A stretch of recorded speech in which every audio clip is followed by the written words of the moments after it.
Dear students, आज के इस लेक्चर में हम 11वीं क्लास का गणित का 13वां अध्याय सीमा और अवकलज की प्रश्नावली 13.2 के बारे में बेसिक जानकारी हासिल करेंगे और इसी प्रश्नावली के उदाहरण 5 से 12 तक हल करेंगे। डियर स्टूडेंट्स, यदि आपको ये वीडियो पसंद आए तो प्लीज इसे शेयर करें और लाइक करें। यदि आपने इस चैनल को अभी तक सब्सक्राइब नहीं किया है तो प्लीज इसे सब्सक्राइब कर लें और बेल वाला आइकॉन भी साथ में दबा लें ताकि आने वाले वीडियोस के नोटिफिकेशन भी आप तक पहुंचते रहें। तो अब आज के लेक्चर की शुरुआत। तो सबसे पहले अवकलज होता क्या है ये चीज हम डिस्कस करेंगे कि अवकलज की परिभाषा क्या होती है। तो यहाँ आपके सामने हम अवकलज की दो परिभाषा देंगे। तो पहली परिभाषा इस तरह से है कि मान लीजिए कि f एक वास्तविक मानीय फलन है। तो इसका मतलब ये हुआ कि f एक वास्तविक मान का कोई फलन है और इसके प्रांत में कोई बिंदु a है। a पर f का अवकलज है वो इस तरह से परिभाषित होता है कि limit h tend to 0 f a plus h minus f a बटे h, यानी एक किस्म से ये सीमा का ही प्रश्न है, यानी लिमिट का ही क्वेश्चन है। और ये लिमिट किस तरह से है दोबारा से एक बार मैं बता देता हूं ताकि आपको अच्छी तरह से ये समझ आ सके कि मान लीजिए f एक वास्तविक मानीय फलन है और इसकी परिभाषा के प्रांत में कोई बिंदु a है और a पर f का अवकलज है वो इस तरह से परिभाषित होता है कि limit h tend to 0 f ये वाला बिंदु प्लस में h माइनस f ये बिंदु बटे h।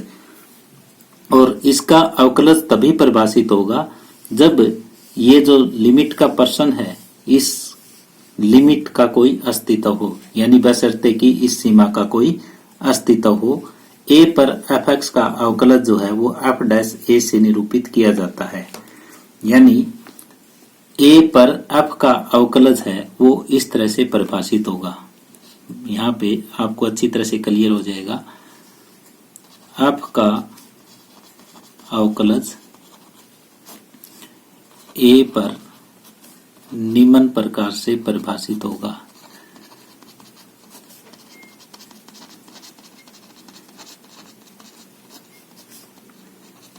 ये देखो यहाँ पे f क्या है, एक वास्तविक मानीय फलन है और इसके प्रांत का कोई बिंदु यहाँ पे a है। तो a पर f का अवकलज है उसको f डैश a से हम दर्शाएंगे और limit h tend to 0 f a plus h minus f a बटे h, ये f का अवकलज होगा बिंदु a पर होगा। ये पहली परिभाषा थी आपकी, यानी आप चाहे ये लैंग्वेज लिख दो, ये मैंने समझाने के लिए लिखा है कि f एक वास्तविक मानीय फलन है और a इस फलन के प्रांत पर कोई बिंदु है और जो f का अवकलज है बिंदु a पर वो इस तरह से परिभाषित होगा कि f डैश a बराबर limit h tend to 0 f a plus h minus f a बटे h, यानी अवकलज है वो एक प्रकार से सीमा का ही प्रश्न है, लिमिट का ही क्वेश्चन है और हमें ये लिमिट का क्वेश्चन हल करना है, यही अवकलज है। तो अवकलज की ये पहली परिभाषा थी। अवकलज की एक परिभाषा मैं और आपके सामने यहाँ पे दे रहा हूं। अब अवकलज की दूसरी परिभाषा है, मान लीजिए कि f एक वास्तविक मानीय फलन है। तो पहली परिभाषा में भी हमने यही लिया था कि मान लीजिए कि f एक वास्तविक मानीय फलन है तो ये एक सीमा का प्रश्न है, limit h tend to 0 f x plus h minus f x बटे h से परिभाषित फलन, यानी f एक वास्तविक मानीय फलन है तो ये सीमा h tend to 0 f x plus h minus f x बटे h से परिभाषित फलन यदि इस सीमा का अस्तित्व है को x पर f का अवकलज कहा जाता है। इससे पहले वाले प्रश्न में एक स्पेशल बिंदु पर हमने अवकलज को परिभाषित किया था, लेकिन यहाँ पर x के रूप में हम यानी x पर f के अवकलज को परिभाषित किया है। इसे f डैश x से निरूपित किया जाता है और अवकलज की इस परिभाषा को अवकलज का प्रथम सिद्धांत भी कहा जाता है। जब कहीं आपको ये पूछा जाएगा कि दिए गए फलन का अवकलज प्रथम सिद्धांत के द्वारा ज्ञात कीजिए, तब हम इस परिभाषा का प्रयोग करेंगे। यहाँ आपके सामने मैंने दो परिभाषाएं दी है अवकलज की, परिभाषा 1 और परिभाषा 2। तो अब ये है कि इन दोनों परिभाषाओं में क्या समानता है और क्या अंतर है, ये मैं आपको बताना चाह रहा हूं। दोनों में समानता तो ये है कि दोनों के लिए ही हमने f एक वास्तविक मानीय फलन लिया है। दूसरी परिभाषा में भी f एक वास्तविक मानीय फलन लिया है। पहली परिभाषा में भी जब ये एक फलन बना है और इसकी जो लिमिट है इसका कोई अस्तित्व है तो फलन परिभाषित होगा, नहीं तो फलन परिभाषित नहीं होगा।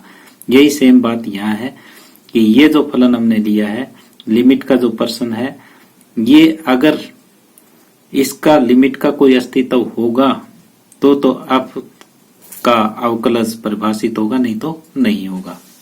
अब इन दोनों में अंतर क्या है? इन दोनों में सबसे बड़ा अंतर यही है कि जो f एक वास्तविक मानीय फलन हमने लिया है, पहले पार्ट में उसके प्रांत में कोई बिंदु हमने a लिया और a पर f का अवकलज हमने परिभाषित किया है, यानी एक स्पेशल बिंदु पर परिभाषित किया है, और a पर fx का अवकलज हमने f डैश a से निरूपित किया है।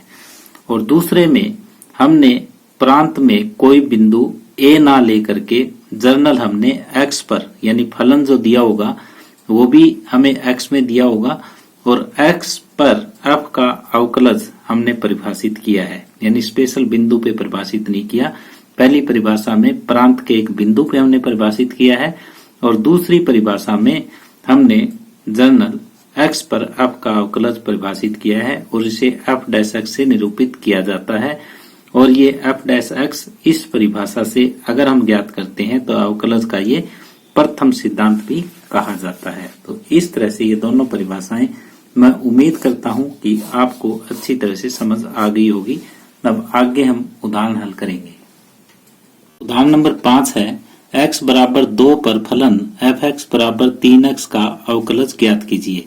यहाँ पर हमें प्रांत का एक स्पेशल बिंदु दिया हुआ है 2। तो इस तरह से पहली परिभाषा का प्रयोग करते हुए ये प्रश्न हम हल करेंगे, यानी प्रांत का एक बिंदु हमें 2 दिया हुआ है और उस पर f(x) बराबर 3x का हमें अवकलज ज्ञात करना है।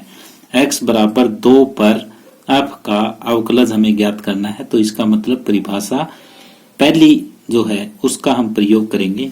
तो f डैश 2 किसके बराबर होगा? ये एक लिमिट का पर्सन बनेगा, लिमिट h टेंड टू 0।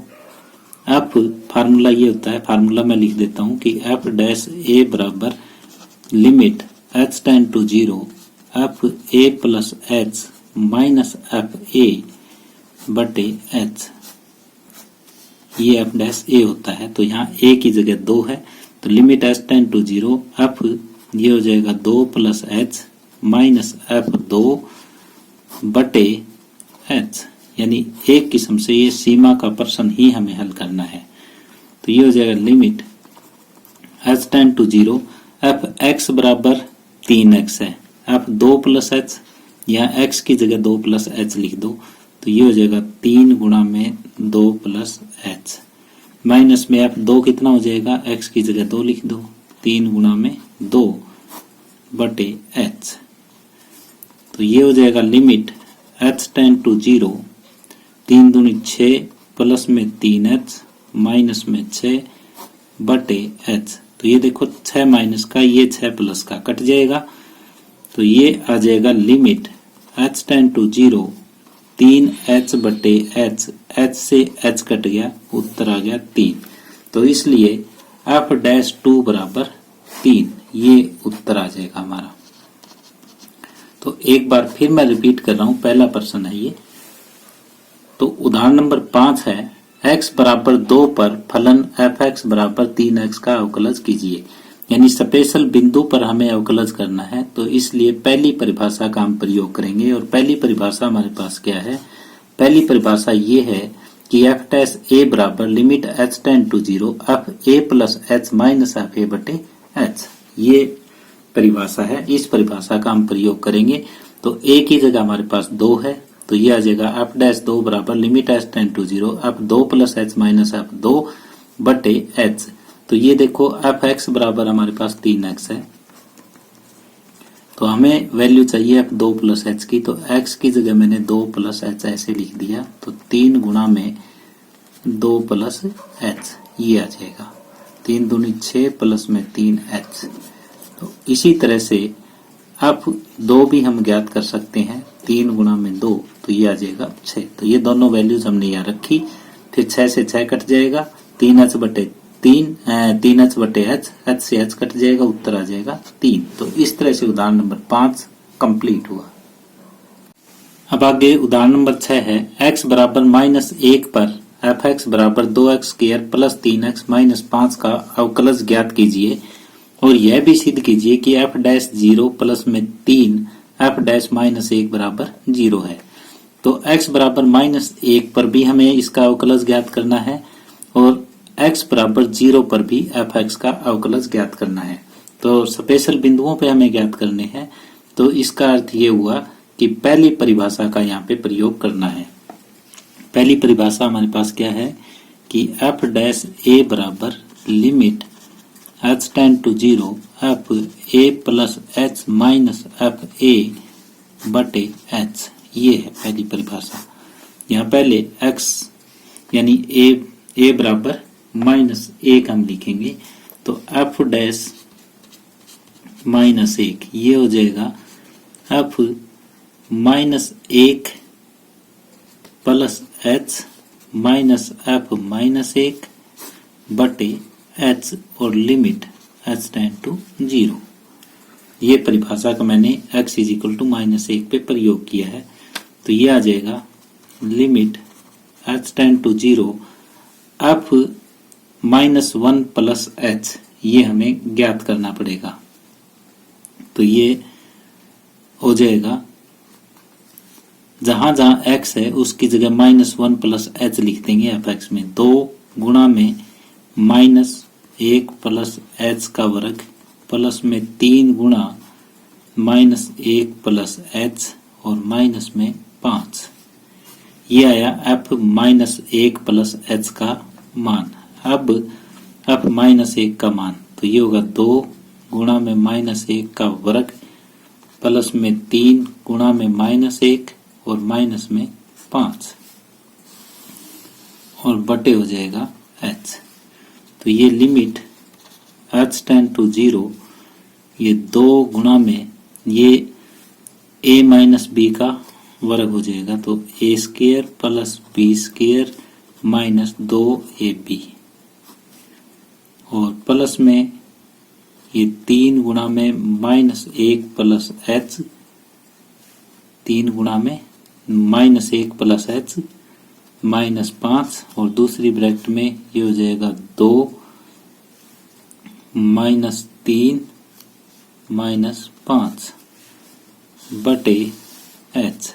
इसको अब हल करेंगे, लिमिट एच टेंड टू 0 ये हो जाएगा 2 plus 2h square -4h -3 plus 3h और ये -5, ये 2 था, ये 2 सिर्फ इतने के साथ था और ये ब्रैकेट ऐसे बंद। माइनस में ये हो जाएगा 5 और 3 8 में से 2 गए 6 माइनस माइनस प्लस 6 हो जाएगा बटे h। अब यहां से देखो ये हुआ -8 प्लस 2 -6 प्लस 6, ये कट जाएंगे सारे के सारे।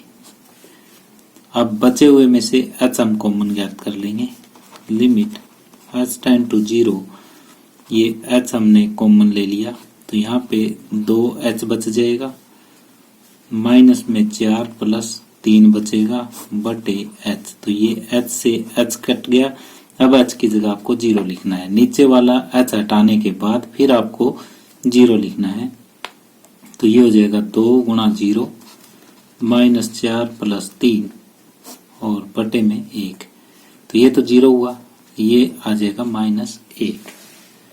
एक बार दोबारा रिपीट कर देता हूं, ये परिभाषा पहली लगी, पहली परिभाषा मैंने ये लिखी है यहाँ पे, और a की जगह यहाँ -1 है, तो ये हो जाएगा -1 प्लस एच माइनस एफ -1 बटे एच। अब जहां जहां x है उसकी जगह -1 प्लस एच लिखा हमने, माइनस में जहां x है उसकी जगह -1 रख दिया, फिर इसको सोल्व किया, और सोल्व करने के बाद यहाँ से हमने h कॉमन ले लिया, ऊपर ऊपर से जो कांस्टेंट टर्म है वो कट जाएगी इस टाइप के क्वेश्चंस में, और जो h वाले पार्ट है वो रहेगा, तो h कॉमन आ जाएगा जो नीचे वाले से कटेगा। नीचे वाला h कटते ही हम h का मान रख देंगे 0। तो इस तरह से f डैश -1 का मान आया -1। अब हमें f डैश 0 ज्ञात करना है। सेम फार्मूला लगेगा, पहली ही परिभाषा में जो फार्मूला है हमारा वही लगेगा कि limit h tend to 0 f 0 plus h minus f 0 बटे h। तो इसको ऐसे लिख सकते हैं, limit h tend to 0 f h minus f 0 बटे h, और एफ एक्स का मान 2x square plus 3x minus 5 ये है, तो x की जगह h लिखना है यहाँ पे, लिमिट h टेंड टू 0 ये हो जाएगा 2h square plus 3h minus 5, ये एफ h का मान आया, माइनस f0 का मान, x की जगह 0 रखोगे तो ये 0 ये -5 और बटे में h। तो लिमिट h टेंड टू 0 ये हो जाएगा 2h square plus 3h minus 5, और ये माइनस माइनस प्लस 5 हो जाएगा बटे h। तो इससे ये कट जाएगा, ऊपर ऊपर से h कॉमन आ जाएगा आपके पास। लिमिट h टेंड टू 0 ऊपर से h कॉमन, तो यहाँ बच जाएगा 2h प्लस में 3। अब नीचे वाला h ऊपर वाले से कट जाएगा। अब आप h का मान रख सकते हो, ये 2 गुणा 0 प्लस 3, तो ये आया 3। तो f डैश 0 आपने ज्ञात कर लिया, f डैश -1 ज्ञात कर लिया। अब हमें क्या ज्ञात करना है, हमें ज्ञात करना है f डैश 0 प्लस 3 गुणा f डैश -1 का मान ज्ञात करना है। f डैश 0 का मान हमारे पास है वो 3 है, f डैश 0 का मान 3 है, प्लस में 3 गुणा में f डैश -1, f डैश -1 का मान हमने ऊपर ज्ञात कर रखा है जो कि -1 आया है, तो इसको -1 लिखा जा सकता है। तो 3 - 3 ये हो जाएगा 0, ये हमारी राइट हैंड साइड है। तो इस क्वेश्चन में हमने सबसे पहले क्या किया, इस क्वेश्चन में सबसे पहले f डैश -1 हमने ज्ञात किया जिसकी वैल्यू आई -1, उसके बाद f डैश 0 हमने ज्ञात किया, फिर जो कुछ दिया हुआ था f डैश 0 प्लस में 3 f डैश -1 ये हमें लेफ्ट हैंड साइड में दे रखा था, तो f डैश 0 का मान रख दिया, f डैश -1 दोनों यहाँ पे दोनों का मान रखा, तो ये आया 0, और यही हमें सिद्ध करना था। तो इस तरह से उदाहरण नंबर 6 कंप्लीट हुआ। अब उदाहरण 7 है, x बराबर 0 पर sin x का अवकलज ज्ञात कीजिए। तो यहाँ पे भी पहली परिभाषा का प्रयोग होगा। x बराबर 0 एक स्पेशल बिंदु दे रखा है, तो f डैश 0 हो जाएगा limit h tend to 0 f 0 plus h minus f 0 बटे h। ये फार्मूला लगा दिया हमने पहली परिभाषा से, तो ये हो जाएगा limit h tend to 0 plus h हो जाएगा f h माइनस f 0 बटे h। तो ये एफ एक्स मैं लिख लेता हूं, एफ एक्स बराबर साइन एक्स, तो एफ एच क्या हो जाएगा साइन एच, तो ये होगा limit h tend to 0, f x का मान साइन एक्स है तो एफ एच का मान हो जाएगा साइन एच माइनस एफ 0 हो जाएगा साइन 0 का मान 0। एक बार आप लिखना चाहो तो यहाँ पे साइन 0 लिख सकते हो बटे एच, और ये हो जाएगा limit h tend to 0 sine h minus sine 0 होता है और बटे एच, और ये होगा limit h tend to 0 sine h बटे एच। और ये क्या फार्मूला है, ये है 1 के बराबर। तो इसलिए x बराबर 0 पर साइन x का अवकलज 1 होगा। इस तरह से उदाहरण नंबर 7 कंप्लीट हुआ। यहाँ पे हमने पहली परिभाषा का प्रयोग करते हुए x बराबर 0 पर साइन x का अवकलज ज्ञात किया है। अब आगे उदाहरण नंबर 8 है, x बराबर 0 और x बराबर 3 पर फलन fx बराबर 3 का अवकलज ज्ञात कीजिए। यहाँ पे हमें जो फलन दिया हुआ है वो fx बराबर 3 दिया हुआ है। पहली परिभाषा का प्रयोग हम करेंगे, x बराबर 0 ये एक प्रश्न बना, x बराबर 3 ये दूसरा प्रश्न बना, तो ये 2 प्रश्न है हमारे पास। तो पहले f डैश 0 आपको ज्ञात करना है। ये हो जाएगा limit h tend to 0 f 0 plus h minus f0 बटे h। तो इसको हम लिख सकते हैं limit h tend to 0 f 0 plus h हो जाएगा fh माइनस f0 बटे h। तो fx का मान 3 है तो fh का मान भी कितना हो जाएगा, 3 हो जाएगा। Limit h tend to 0 fx बराबर 3 है तो fh है वो भी 3 हो जाएगा। माइनस में f0 का मान भी 3 ही रहेगा और बटे ही हो जाएगा h। तो लिमिट h टेंड टू 0 3 में से 3 जाएगा 0 बचेगा और बटे में h। 0 बटे कोई फाइनाइट क्वांटिटी ये होता है 0। तो f डैश 0 हो जाएगा 0। अब इसी तरह से हम f डैश 3 ज्ञात करेंगे, यानी x बराबर 3 पर fx बराबर 3 का अवकलज ज्ञात करेंगे। पहली परिभाषा का प्रयोग होगा, limit h tend to 0 f ये हो जाएगा 3 प्लस h माइनस f3 बटे h। तो fx बराबर हमारे पास 3 है तो f3 प्लस h है, इसके बराबर भी 3 होगा। f3 है उसके बराबर भी कितना होगा, 3। ये दोनों मान हम यहाँ पे रखेंगे तो ये होगा लिमिट h टेंड टू 0 ये 3 माइनस 3, इसका मान भी 3 इसका मान भी 3, क्योंकि यहाँ h है ही नहीं। यहाँ अगर x होता तो x की जगह 3 प्लस h हम लिखते। अब ये कांस्टेंट फंक्शन है, कांस्टेंट फंक्शन में x की जगह आप कुछ भी रखो तो वही रहेगा बटे में h, और 3 माइनस 3 ये हो जाएगा 0 बटे h। Limit h tend to 0 और 0 बटे फाइनाइट क्वांटिटी ये भी कितना आया, 0। तो यहाँ पे हमें 2 भाग पूछे थे, f डैश 0 पूछा था वो भी 0 आया, f डैश 3 पूछा है वो भी 0 आया। तो इस तरह से उदाहरण नंबर 8 कंप्लीट हुआ। अब उदाहरण नंबर 9 है, fx बराबर 10x का अवकलज ज्ञात कीजिए। तो यहाँ पे कोई स्पेशल बिंदु हमें नहीं दे रखा कि इस बिंदु पर fx का अवकलज ज्ञात कीजिए। तो हम दूसरी परिभाषा का यहाँ प्रयोग करेंगे।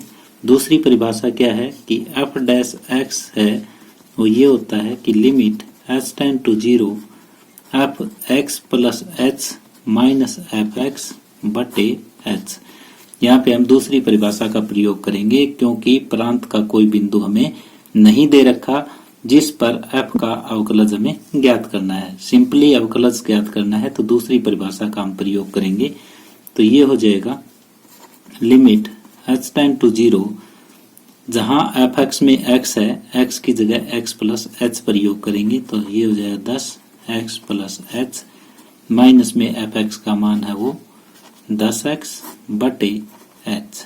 तो ये हो जाएगा limit h tend to 0 10x plus में 10h माइनस 10x, इस 10 की हमने अंदर गुणा कर दी बटे h। तो 10x से 10x ये कट जाएगा, एक प्लस का है एक माइनस का है।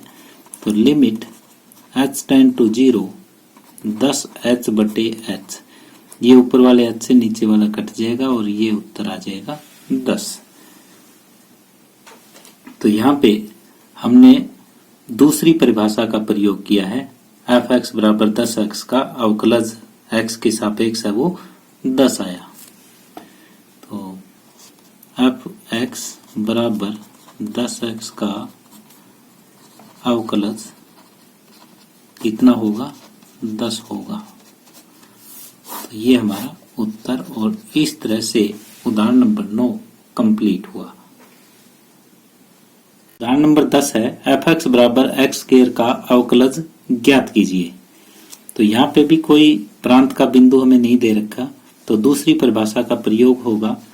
एफ डैश एक्स बराबर होता है limit h tend to 0 f x plus h minus में एफ एक्स बटे एच, और इस लिमिट के प्रश्न को हमें हल करना है। तो ये हो जाएगा लिमिट एच टेंड टू 0, जहां पे एफ एक्स में एक्स है तो x की जगह x प्लस एच आपको लिखना है। तो ये हो जाएगा x प्लस एच का वर्ग माइनस ये एफ एक्स में एफ एक्स का मान है वो एक्स स्क्वायर है बटे एच। ये लिमिट एच टेंड टू 0, ये वर्ग खोलो a प्लस बी का वर्ग, तो ये हो जाएगा x square plus H square plus में 2xh और माइनस में ये एक्स स्क्वायर यूं का यूं बटे एच। ये एक्स स्क्वायर माइनस का ये प्लस का कट जाएंगे, और ये लिमिट एच टेंड टू 0, अब ऊपर से एच कॉमन आएगा, हर एक पर्सन में इसी तरह से होगा। एच हमने कॉमन लिया तो यहाँ पे एच बचा, प्लस में यहाँ पे 2x बच जाएगा बटे में एच। ये h से h कटेगा, नीचे वाला h कटते ही हम h का मान रख देंगे, तो ये हो जाएगा 0 प्लस 2x, और 0 प्लस 2x ये होगा 2x। तो इसलिए x स्क्वायर का अवकलज होगा वो अवकलज 2x होगा। तो यहाँ पे हमने दूसरी परिभाषा का प्रयोग किया। दूसरी परिभाषा ये थी कि एफ डैश एक्स बराबर limit h tend to 0 f x plus h minus f x बटे एच, और यहाँ पे x की जगह पहले x प्लस एच लिख दिया, फिर एफ एक्स का मान लिख दिया, जो कटा काट दिया, बचा हुआ लिख दिया, फिर h ऊपर से कॉमन आया और नीचे वाले से h कट जाएगा। नीचे वाला h कटते ही हम h का मान 0 रख देंगे, फिर हमारे पास उत्तर आ जाएगा। इस तरह से उदाहरण नंबर 10 कंप्लीट हुआ। अब उदाहरण नंबर 11 है एक अचर वास्तविक संख्या a के लिए अचर फलन एफ एक्स बराबर a का अवकलज ज्ञात कीजिए। यहाँ पर ये कांस्टेंट फलन दे रखा है, हमें कांस्टेंट फंक्शन दे रखा है f x is equal to a, यानी f x is equal to a का अवकलज ज्ञात करना है। कोई स्पेशल बिंदु हमें दे नहीं रखा है, इसलिए दूसरी परिभाषा का हम यहाँ प्रयोग करेंगे। तो एफ डैश एक्स है वो हो जाएगा limit h tend to 0 f x plus h minus f x बटे एच। तो एफ एक्स के बराबर हमारे पास a है, तो एफ एक्स प्लस एच है वो भी a ही हो जाएगा, क्योंकि इधर x तो है नहीं कि x का मान हम ये रखें। तो जब भी कोई अचर फलन आ जाता है तो उसका मान जो है वो बदलता नहीं है, वो अचर ही रहता है। तो ये होगा limit h tend to 0 f x plus h का मान a है माइनस एफ एक्स का मान है वो भी a है बटे एच, यानी a में से a घटेगा 0 बटे एच, और ये लिमिट एच टेंड टू 0 बटे कोई एक फाइनाइट क्वांटिटी ये हो जाता है 0। तो इसलिए एफ एक्स बराबर a का अवकलज 0 होगा। इस तरह से उदाहरण नंबर 11 कंप्लीट हुआ। अब उदाहरण नंबर 12 है एफ एक्स बराबर 1 बटे एक्स का अवकलज ज्ञात कीजिए। तो यहाँ पे एफ डैश एक्स ये किसके बराबर हो जाएगा? यहाँ पे कोई प्रांत का बिंदु दिया हुआ नहीं है, दूसरी परिभाषा का प्रयोग हम करेंगे। तो limit h tend to 0 f x plus h minus f x बटे एच ये हो जाएगा। तो ये होगा limit h tend to 0 f x का मान 1 बटे एक्स है, तो एफ एक्स प्लस एच का मान हो जाएगा 1 बटे x plus h minus f x का मान और बटे में एच, ये एच। अब ऊपर का लघुत्तम हम ले लेंगे। ऊपर का लघुत्तम आ जाएगा x into x plus H, और इधर तो x रह जाएगा, माइनस में माइनस ये x माइनस एच, ये हो जाएगा बटे में h, ये बना। ये x से x कट जाएगा, लिमिट h टेंड टू 0, ऊपर बचेगा माइनस एच बटे x into x plus H, और ये बटे में h है तो इसको h बटे 1 हम लिख सकते हैं। तो ये हो जाएगा limit h tend to 0 minus h बटे x into x plus h गुणा में 1 बटे h। तो ये h से h कट जाएगा। जब नीचे वाला h कट गया तो इसके बाद h का मान हम यहाँ रख देंगे। तो ये होगा माइनस 1 बटे x गुणा एक्स प्लस एच का मान 0, तो माइनस 1 बटे एक्स स्क्वायर, ये आपका उत्तर आ जाएगा। तो इसलिए एफ एक्स बराबर 1 बटे एक्स का अवकलज माइनस 1 बटे एक्स स्क्वायर होगा। तो यहाँ पे हमने दूसरी परिभाषा का प्रयोग किया। एफ एक्स प्लस एच का मान 1 बटे एक्स प्लस एच हुआ और एफ एक्स का मान माइनस 1 बटे एक्स। तो यहाँ पे पहले हमने लघुत्तम लिया, लघुत्तम लेने के बाद ये x इधर आया, ये माइनस एक्स माइनस एच हो जाएगा, माइनस एक्स से प्लस एक्स कट गया, फिर ये h बटे 1 लिख सकते हैं नीचे वाले को, ये ऊपर जाएगा तो 1 बटे h, h से h कैंसिल, और फिर नीचे वाला h कैंसिल होते ही हम h का मान रख देंगे। तो इस तरह से एफ डैश x है वो माइनस 1 बटे एक्स स्क्वायर आया। और इसी उदाहरण के साथ ही हम आज का ये लेक्चर यहीं समाप्त कर रहे हैं। डियर स्टूडेंट्स, यदि आपको ये वीडियो पसंद आई हो तो प्लीज इसे शेयर करें, लाइक करें।